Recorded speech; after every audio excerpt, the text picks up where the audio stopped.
Okay, guys, let's get this review done real quick. And then I am going to just talk to you a little bit about the quiz and let you give you some inside information on it. I'm not really as worried about the quiz. I will tell you this.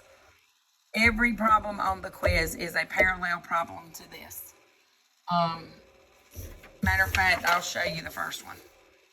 Here's problem number 1. Mr. Ridley has 4 boxes. This is the quiz. This is the review. 5 boxes of pencils. The problems are almost identical. You are going, if you notice on here, on the quiz, you pause it and get number 1 off of here. I don't care. You got to be able to write the expression and then solve it and then pick the combo that you think is the correct combo. But that is number 1 on the quiz. Here is number 1 on the review. Every question on here is just like that. They are just boom, boom, boom, boom. They're parallel to each other. So by going over this and making sure you have this and have these good notes and that kind of thing, tomorrow you should be fine. And I am going to, I'm sorry, I'm trying to fix that camera. Okay, so Mr. Ridley has 5 boxes of pencils and 2 single pencils. In all, he has 62 pencils. How many pencils are there in a box?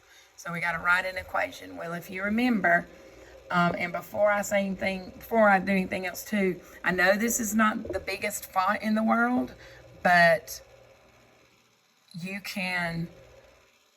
got the handout in front of you. Just, listen and follow along on your handout where I am doing it right here on this. So we've got to have, I'm going to put it right up here because for most of these, we are looking for a variable term, a constant term, and a total. Not all of them are going to fit that model. Most of them will. And there's one that we're just going to throw out completely. So, Mr. Ridley has a box of pencils and 2 single pencils. In all, he has 62 pencils. How many pencils are there in the box? So, we're looking for our variable term, our constant term, and our total. Well, it's pretty easy to see that 62 pencils right here is going to be your total. Okay? So, 62 pencils is going to be your total. Our constant term is going to be the amount that doesn't change. Whatever does not change. So, the constant term here is going to be those 2 single pencils. Those 2 single pencils are just a set amount. What we don't know is we've got 5 boxes of some pencils. If you can insert the word some or, that kind of thing, boxes of some pencils, some would be that indicator of that variable. So, 5 boxes of pencils is going to be 5x, and 2 single pencils is going to be 2. So when we write our equation, we're going to have 5x plus our 2 single pencils equals 62. All right, so there's your equation. Now we're going to come over here and solve it. 5x plus 2 equals 62. We subtract 2 from both sides. That's our variable term and our constant term. That goes away, and we get 5x equals 60. Divide both sides by 5, and x equals 12. So, there are 12 pencils in each box. Now, I already have a key done, and it's already in all kind of pretty colors.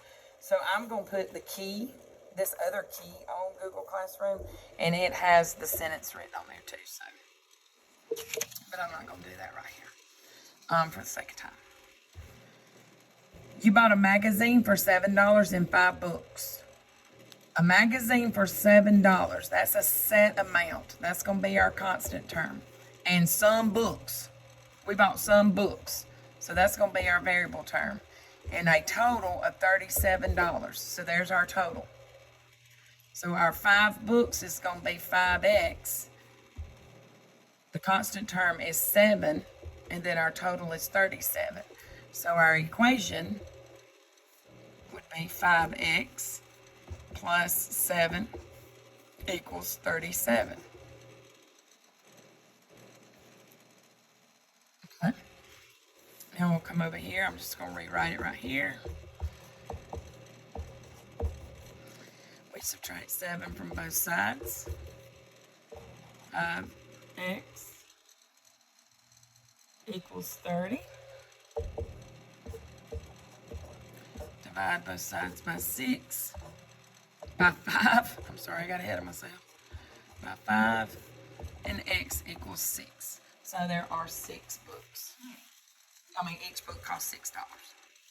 Okay? Number 3.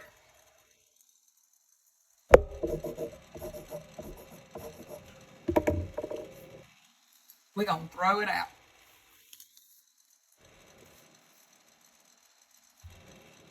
I don't like it. I've never liked it. This problem has been on multiple assessments, and every year I say get rid of it. It doesn't make sense to me if they tell me that it's this long and then ask me how long each piece is. I'm not sure if we've got it worded wrong or what, but we're just going to throw that out. And on top of that, I'm going to go on and tell you that the answer to the one on the quiz is B. The answer to the one on the quiz, number 3 on the quiz, is B. Okay? So when you get your quiz tomorrow, you just put B for number 3. We're going to move on. In his bank account, Hal has 5 more than 1/4 of the amount of money that Bob has in his account. Well, today we did this one, and we talked about the fact that Bob is our independent. Bob, we've got to figure out how much money Hal has based on how much money Bob has. So Bob is our independent. Hal's going to be our dependent. So Bob over here is going to be our X. And Hal is going to be our expression. He has 50 more than 1/4 of Bob's money. So he has 1/4 of Bob's money plus $50 is going to equal that $150. We're having to use Bob's dollar amount to get Hal's equation. Once we solve Hal's equation, we'll know how much money Bob has. So 1/4 X plus 50 equals 150. We subtract from both sides, and we get 1/4 X equals 100. Divide both sides by 1/4, and when you divide by 1/4, you get X equals 400. So Bob has $400. Bob has $400. Chelsea earns $70 per day plus 5 for every sale. So she earns a set amount of $70 and then $5 per sale. We're going to put the word per right there because that also will help us with our variable. And she wants to earn at least $200. That means she can earn $200 or more. So at least means that she can earn greater than or equal to $200. She wants to earn $200 or more. So the amount she earns, we want to write an inequality. Our inequality would be 5x, because we want to know $5 for every sale plus the $70 that she gets just for showing up. It's going to be greater than or equal to 200. Now, if we solve that, I'm going to come over here to solve it. 5x plus 70 is greater than or equal to 200. We're going to subtract 70 from both sides. And 5x is greater than or equal to 130. Divide both sides by 5. And x is going to equal 26. So she's going to have to work 26 hours. It's not equals. X is going to be greater than or equal to 26. She's going to have to work 26 or more hours to make at least $200. Now this is just asking us to solve this.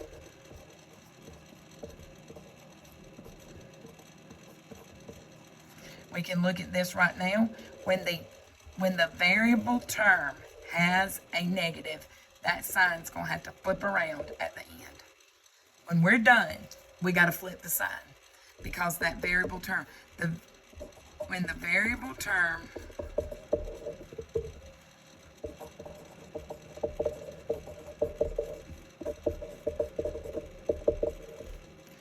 is negative, flip. Okay, so that means I'm going to add 5 to both sides, and I get negative 5x is greater than 40. Then I divide both sides by negative 5. That's a negative 40. Negative 45 plus 5 is a negative 40. Circle this, circle this, circle this. I'm going to draw that arrow to show that that's got to flip around. And x is going to be less than or equal to a positive 8.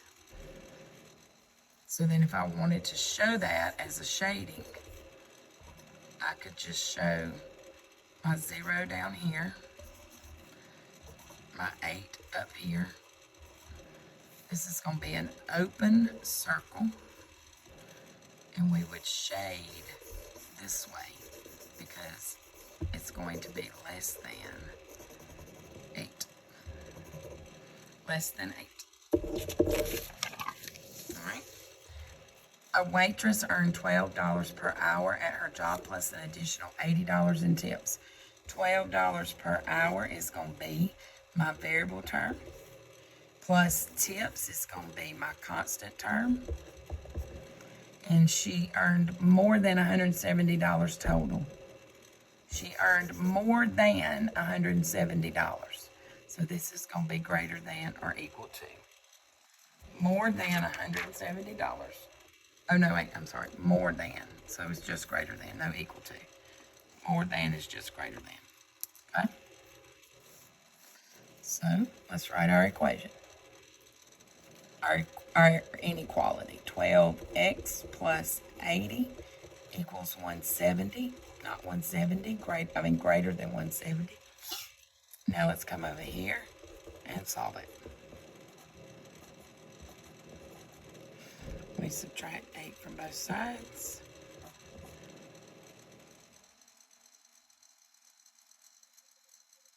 And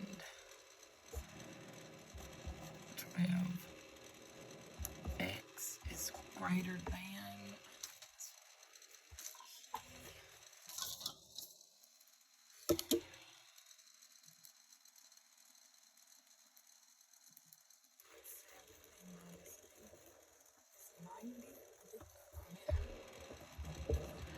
Divide both sides by 12. I don't have to flip because I divide by a positive number. So x is going to be greater than